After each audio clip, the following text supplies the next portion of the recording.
اعوذ بالله من الشیطان الرجیم. بسم الله الرحمن الرحیم.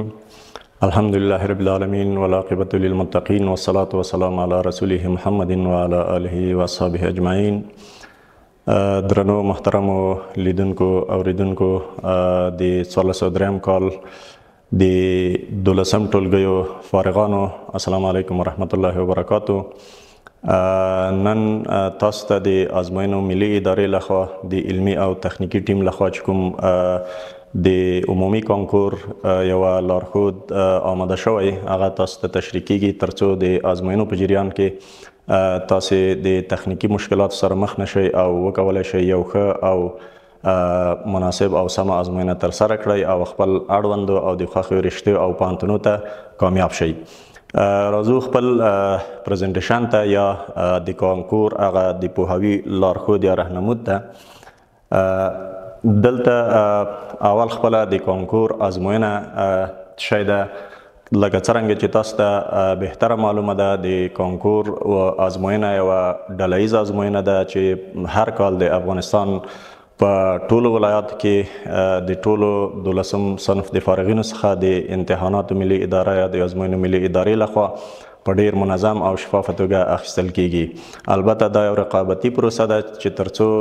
هغه لایق او تکړه او با استعداده ځوانان د دغه ازموینې له لارې خپل اړوندو پوهنتونونو پوهنځیو او ډپارټمنټونو ته معرفي شي.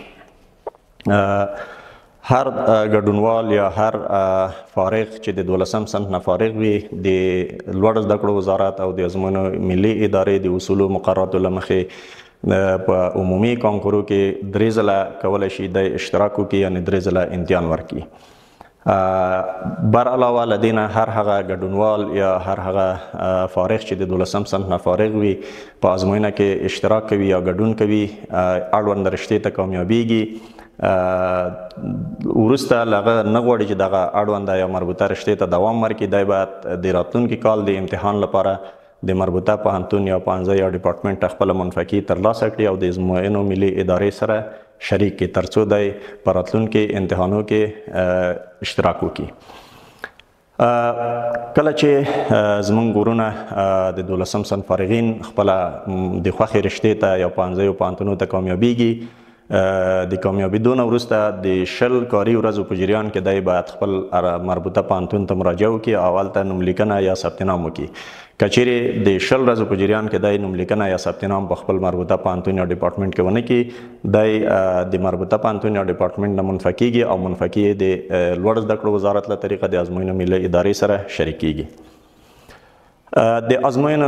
ډولونه لکه څرنګه چې تاسو ته معلومات شته د ازموینو ملي اداره د هیواد په سطحه مختلف ازموینې اخلي چې له هغه جملې څخه یوه ډول د عمومي کانکور ازموینه ده چې په هغه کې د ټولو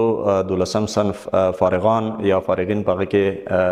هر کال ګډون کولی شي. دویم ډول یا دویم نوع امتحان چې دغه د شپې پوهنځیو کانکور ازموینه ده چې کوم پوهنتونونه او پوهنځي چې هغه د شپې یا شبانه برنامې لري د 12م صنف فارغین کولی شي د هغه لپاره ثبت نام وکړي او په امتحان کې ګډون یا اشتراک وکړي. دریم ډول د دیني مدارسو د فارغانو ازموینه ده چې دا هم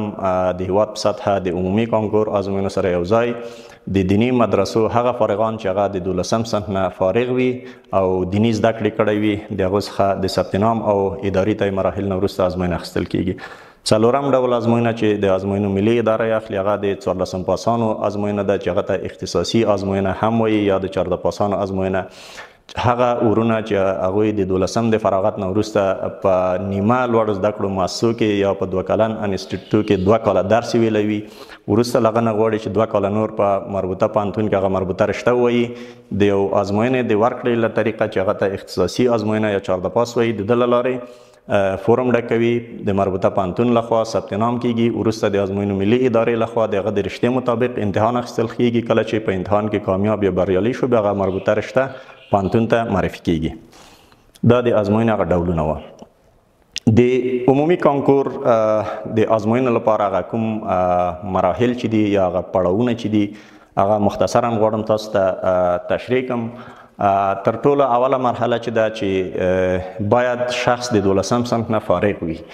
دویم مرحله کې د فراغت نه وروسته باید د نوملیکنې فورم د ازموینو د ملي ادارې هغه مشخص فورمونه چې دي چې هغه ښوونځیو یا مکاتبو ته لیږل کیږي په مکتب کې فورم ډک کړي او وروسته د هغه نه د شمولیت کارت ترلاسه کړي. د شمولیت د کارت ترلاسه کولو نه وروسته د بایومیټریک پروسه ده چې دا هم د ازموینو ملي ادارې د تخنیکي ټیم لخوا په معین یا مشخص وخت کې د ازموینو نه مخکې وخت یا تاریخ اعلانیږي. بایومیټریک باید وکړي.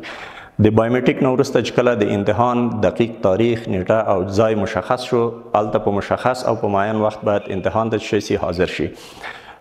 د امتحان د حاضرېدو نه وروسته کله چې امتحان یا ازموینه خلاصیږي ټول د ازموینې اړوند اسناد چې هغه د پوښتنو کتابچه ده، ځواب پاڼه ده، د شمولیت کارت ده، دا باید ممتحن پلاوي یا ممتحن استاد چې هغه په صنف کې د دونه امتحان اخلي دوی ته باید تسلیم کړي. دغه نه بغیر امتحان نتیجه به باطلیږي. څلورم مرحله کې کله چې دوی د امتحان نتایج نه وروسته